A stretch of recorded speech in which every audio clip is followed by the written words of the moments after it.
So for screening purposes, it was very important to us that we kind of picked sort of the typical person who watches TV, but not only, but is exposed to different types of TVs. In other words, that they also still watch the regular, like the local and the cable television, that they watch streaming, that they watch all the different types of television, because we wanted people who are exposed to all the different types of content that we're testing. We didn't want it to be something so new and different in terms of like the television space. So that kind of was one piece. And the another piece that was very important to this was screening for just kind of what they like to watch. We wanted to make sure that when they saw the test material that we were using, or in this case, the show that we were using, that it wasn't just automatic rejection of it, or that it was something they didn't relate to. Like, we wanted to be something that if they were sitting down in the evening to watch TV, this is something they might actually watch. And the way we did that was just to include a series of, or list of episodes and types of television, and just said, hey, what do you typically watch?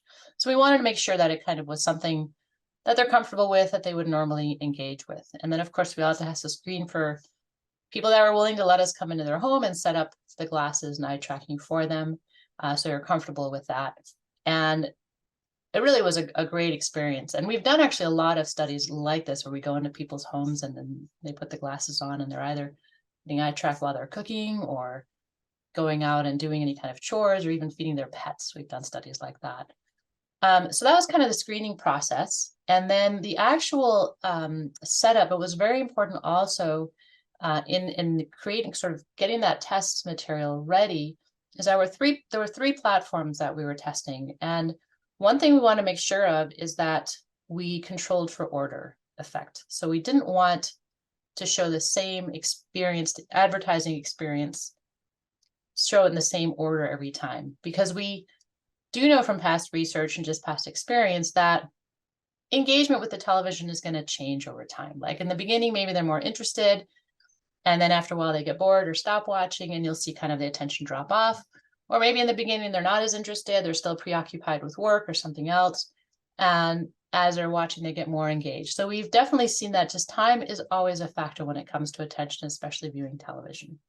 So it's important to us to make sure that we randomize the order of those experiences. We did keep the episodes in order to kind of create that stable context. But within that space, we randomized the order of the ads so we wouldn't have that effect.